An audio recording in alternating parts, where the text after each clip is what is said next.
At syempre, ang unang tikim, ayan. So papapalicious, delicious.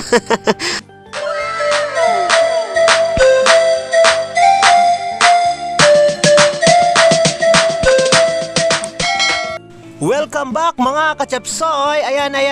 Nandiyan ako sa puno ng langka. At syempre, pumitas ako ng isang bunga dahil mag-uutan ako mga kachapsoy. Yes, yo. Abangan ninyo, masarap yan. Syempre, unahin na natin ang pagpapakagod. Syempre, ano bang Tagalog ng pagpapakagod? Hoy, comment down below. Hindi ko alam. Opo. Ayan, may nagsabi, kayod daw. Syempre, inuna na namin yung pagpapakayod dahil yan po yung mahirap. Ayaw kong laptokan yung aking kamay. Kaya ayan. Shoutout sa mangkakayod na ito na si Kuya Ray Paharuha. Yes, Paharuha pala ang apelyido niya. Syempre, sinunod ko na ang pagtitiros. Ayan, pagtitiros ng panakot. Ayan. Syempre, kaunti lang yung panakot natin ngayon dahil mahal na mahal po ang panakot dito sa Lawang Northern Samar. Yes, yo. Lalo na po ang sibuyas. Mahal na, pinaluha ka pa. Opo. Ayan. Syempre, dahan-dahan ako dyan dahil wala na ngayong daliri sa merkado. Opo. Ayan, matalas pa naman yung dipang mga kachapsoy. Ayan, tapos na ang ating panakot. Ang panakot sa Tagalog yan, nakakatakot yan. Ayan, siya po yung ating mapansahog. Ayan. Siyempre, sinunod ko na mga kachapsoy ang pagpapanit. Pagpapanit. Ano bang Tagalog ng pagpapanit? Ayan, pagbabalat ng ating gulay, ang ating espesyal na gulay for today's video, ang langki na matari. Ayan, langka. Ayan. Siyempre, dahil lutong bahay, espesyal at hindi naman to paninda sa kantin, tinatanggal talaga natin yung balat at hindi kagaya ng mga tinda na pati yung mga nasa gitna ay inilalagay pa para dumami ang kanilang tinda. Ayan, gintiros-tiros ko na. Ayan. Ngayon ako naman ay naglulunop na mga kachapsoy.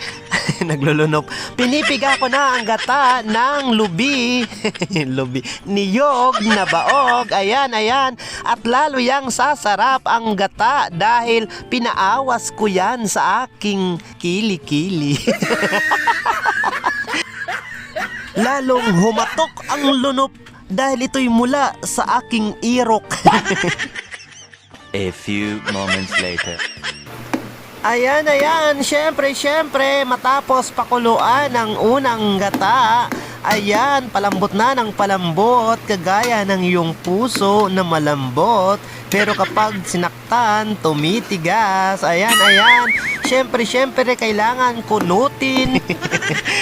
Kailangan pagdilat-dilarin mga kachapsoy. Ngayon naman, bubumbunan na natin. Lalagyan na natin ng asin para naman magkaroon ng lasa at lalong sumarap. Yes, yo. At syempre, nandito ang gata.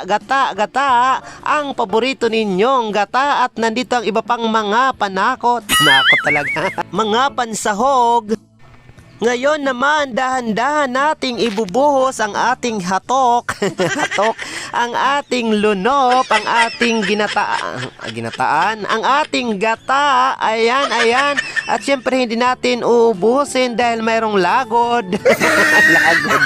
Ayan, at pasarap na ng pasarap mga kachapsoy. Syempre, kailangang ukayin ng kaunti para naman sabihin ninyong napakagaling kong magluto. At ayan, isasahog ko na, ibubumbun ko na ang mga luya. Syempre, nilagyan na pati ng sibuyas. Ayan. Ubusin na natin lahat yan. Ay, hindi, laso na pala yan. Nainuna ko. Ayan. Ano ba yan? Lasuna at syempre ang paborito ko, sardines. Pag English, sardines. Pag Tagalog, sardinas. Paborito ng masa ang ulam na yan. Ayan. Yan po ang lalong nagpapasarap sa utan. Sa gulay na langka. Ayan, sardinas. Yan lamang po. Hindi na natin lalagyan ng tawag dito ng vitsin o kaya ng iba pang mga pampalasa dahil ang sardinas mismo ay siya na pong pampalasa. Nilagyan na lang natin ng asin syempre para naman balanse ang lasa. Ayan, so delicious.